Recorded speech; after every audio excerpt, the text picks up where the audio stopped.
ಹಾಗಾದರೆ ನಾವು ಶಾಸ್ತ್ರದಲ್ಲಿ ಯಾವ ರೀತಿಯೊಳಗೆ ಆಹಾರ ವಿಹಾರಗಳನ್ನು ಮಾಡಬೇಕು ಅಂತ ಹೇಳಿದ್ದಾರೆ, ಎಂತಹ ವಸ್ತುಗಳನ್ನು ಸ್ವೀಕಾರ ಮಾಡಬೇಕು ಅಂತ ಹೇಳಿದ್ದಾರೆ, ಯಾವ ಹೊತ್ತಿಗೆ ಏಳಬೇಕು, ಯಾವ ಹೊತ್ತಿಗೆ ಮಲಗಬೇಕು, ಯಾವ ಹೊತ್ತಿಗೆ ಊಟ ಮಾಡಬೇಕು, ಎಷ್ಟು ಊಟ ಮಾಡಬೇಕು, ಯಾವುದನ್ನು ಮಾಡಬೇಕು, ಹೇಗೆ ಮಾಡಬೇಕು, ಈ ಎಲ್ಲ ವಿಷಯಗಳ ಬಗ್ಗೆ ಶಾಸ್ತ್ರಗಳು, ಆಯುರ್ವೇದ ಆಗಿರಬಹುದು, ಧರ್ಮಶಾಸ್ತ್ರಗಳಾಗಿರಬಹುದು, ಪುರಾಣಗಳಾಗಿರಬಹುದು, ಏನೇನು ನಮಗೆ ಉಪದೇಶ ಮಾಡ್ತವೆ, ಅವುಗಳಿಗೆ ತಕ್ಕಂತೆ ಆ ದಾರಿಯಲ್ಲಿ ನಾವು ನಡೆದರೆ ನಮಗೆ ರೋಗಗಳು ಬರಲಿಕ್ಕೆ ಅವಕಾಶವೇ ಇಲ್ಲ. ಆ ಮಾರ್ಗದಿಂದ ನಾವು ಚ್ಯುತರಾಗ್ತೇವೆ. ಶಾಸ್ತ್ರೀಯವಾದ ಮಾರ್ಗದಿಂದ ನಾವು ಚ್ಯುತರಾಗಿ ಆ ಮಾರ್ಗದಿಂದ ಈಚೆಗೆ ಬಂದು ನಮ್ಮ ತಲೆಗೆ ಬಂದಂತೆ ನಾವು ವರ್ತನೆ ಮಾಡ್ತೇವಲ್ಲ, ಆಗ ನಮಗೆ ರೋಗಗಳು ಬರ್ತದೆ. ಅದಕ್ಕಾಗಿ ನಾವು ದೇವರಲ್ಲಿ ಏನು ಪ್ರಾರ್ಥನೆ ಮಾಡೋದು ಅಂದರೆ, ನಾವು ನಮ್ಮ ಮಾರ್ಗದಿಂದ ಚ್ಯುತರಾಗದಂತೆ ನಮಗೆ ನೀನು ಅನುಗ್ರಹ ಮಾಡುವಂತ. ನೀನು ಯಾವ ರೀತಿ ಇರಬೇಕು ಅಂತ ನಿನ್ನ ಸಂಕಲ್ಪ ಇದೆ, ಆ ಸಂಕಲ್ಪದಿಂದ ಎಂದಿಗೂ ನೀನು ಚ್ಯುತನಾಗುವುದಿಲ್ಲ. ಸತ್ಯ ಸಂಕಲ್ಪ, ನೀನೇನು ಸಂಕಲ್ಪ ಮಾಡ್ತೀಯೋ ಹಾಗೇ ನಡೀತೀಯ. ನಿನ್ನ ಇಚ್ಛೆಗೆ ತಕ್ಕಂತೆ ನಿನ್ನ ವರ್ತನೆ. ಮನಸ್ಸಿನಲ್ಲಿ ಸಂಕಲ್ಪ ಮಾಡೋದೊಂದು ಬೇರೆ,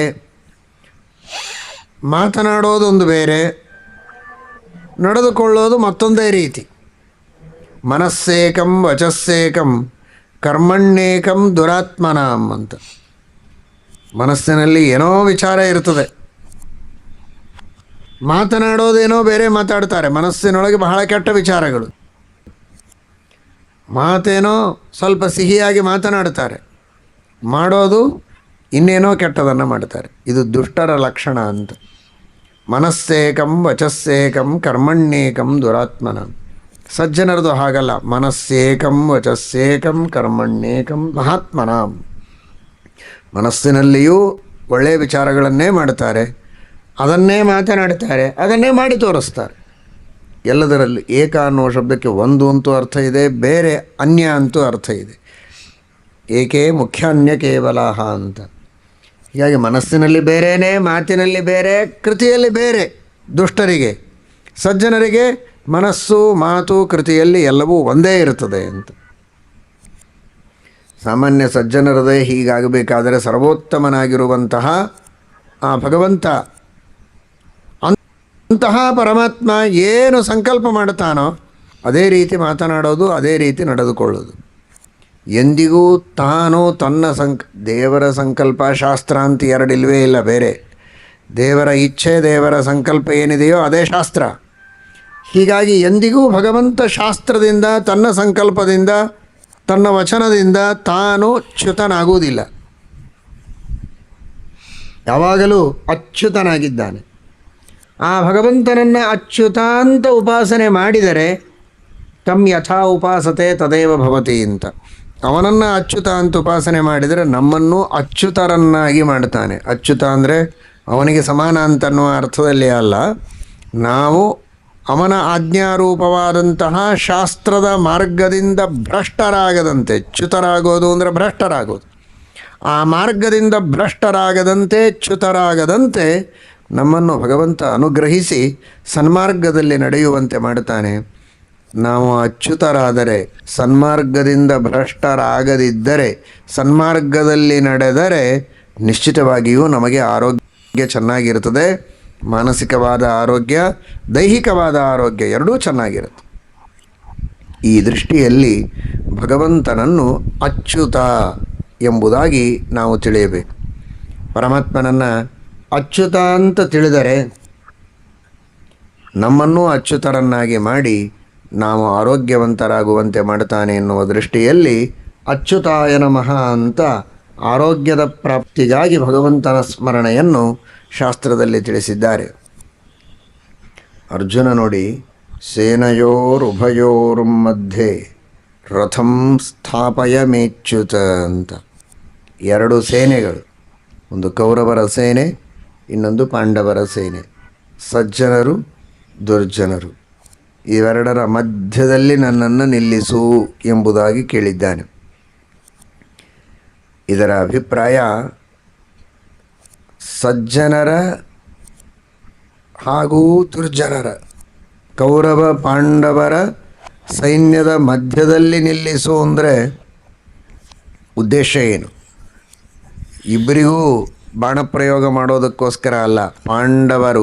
ಪಾಂಡವರ ಸೈನ್ಯ, ತಮ್ಮ ಸೈನ್ಯ ಏನಿದೆ ಅದರ ರಕ್ಷಣೆಗೆ, ಅದರ ಪರವಾಗಿ ಕೌರವರ ಸೈನ್ಯದ ಮೇಲೆ ತಾನು ತನ್ನ ಶಸ್ತ್ರಾಸ್ತ್ರಗಳನ್ನು ಪ್ರಯೋಗ ಮಾಡಬೇಕು, ಅದರ ವಿರುದ್ಧ ಹೋರಾಟ ಮಾಡಬೇಕು ಅನ್ನುವುದಕ್ಕೋಸ್ಕರ ಮಧ್ಯದಲ್ಲಿ ನಿಲ್ಲಿಸಬೇಕು ಅಂತ ಕೇಳಿದ್ದು ಅರ್ಜುನ.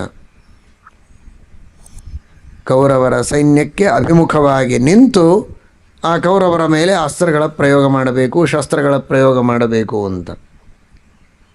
ಆ ರೀತಿ ಅನೇಕ ತರಹದ ರೋಗಾಣುಗಳಿವೆ.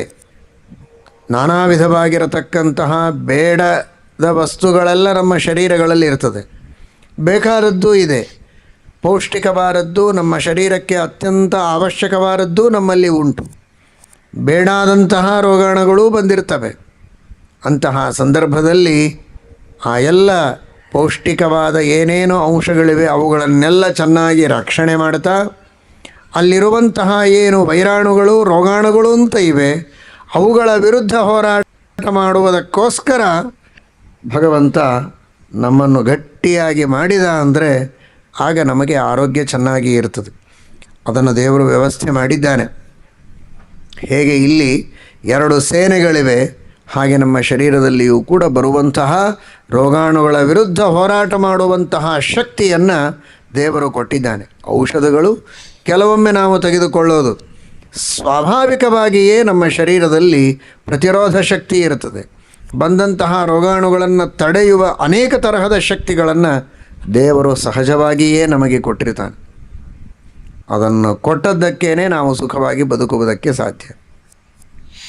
ಹೀಗಾಗಿ ಆ ಅಚ್ಯುತ ಎಂಬ ಪದವನ್ನು ಗೀತೆಯಲ್ಲಿ ಯಾವ ಪ್ರಸಂಗದಲ್ಲಿ ಬಳಸಿದ್ದಾನೆ ಅರ್ಜುನ ಅಂದರೆ, ಒಂದು ಸೇನೆಯ ಪರವಾಗಿ ನಿಂತು ಮತ್ತೊಂದು ಸೇನೆಯ ವಿರುದ್ಧ ಹೋರಾಟ ಮಾಡುವಂತಹ ಪ್ರಸಂಗದಲ್ಲಿ ಸೇನೆಯೋರುಭಯೋರ್ ಮಧ್ಯೆ ರಥಂ ಸ್ಥಾಪಯ ಮೇಚ್ಯುತ ಅಂತ. ಆ ರೀತಿಯಲ್ಲಿ ಈ ಶರೀರ ಅನ್ನುವುದೇ ಒಂದು ರಥ.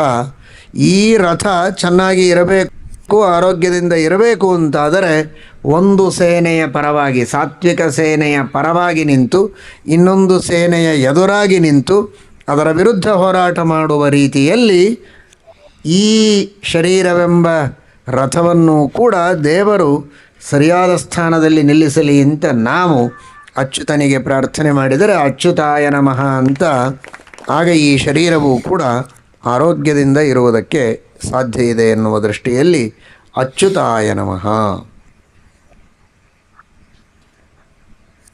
ಇದನ್ನು ಕೇವಲ ದೇವರಿಗೆ ಪ್ರಾರ್ಥನೆ ಮಾಡಿದರೆ ಸಾಲದು, ಪ್ರಾರ್ಥನೆ ಪ್ರಯತ್ನ ಎರಡೂ ಬೇಕು. ಸ್ಥಿರೋನುಭಾವ ಏವಮೇ ಮಹಾನ್ ಅನುಗ್ರಹೋ ಹರೇಹೇ ಪ್ರಯತ್ನಮೇಕಮಗ್ರತೋ ವಿಧಾಯ ಭೂತಿಮಾಪ್ನುಮಃ ಅಂತ ಭೀಮಸೇನ ದೇವರು ಹೇಳಿದ ಮಾತು. ದೇವರ ಅನುಗ್ರಹವನ್ನೂ ನಾವು ಪ್ರಾರ್ಥನೆ ಮಾಡಬೇಕು, ನಮ್ಮ ಪ್ರಯತ್ನವೂ ಇರಬೇಕು. ಶಾಸ್ತ್ರದಲ್ಲಿ ಹೇಳಿದ ರೀತಿಯಲ್ಲಿ ವರ್ತನೆ ಮಾಡುವುದಕ್ಕೆ.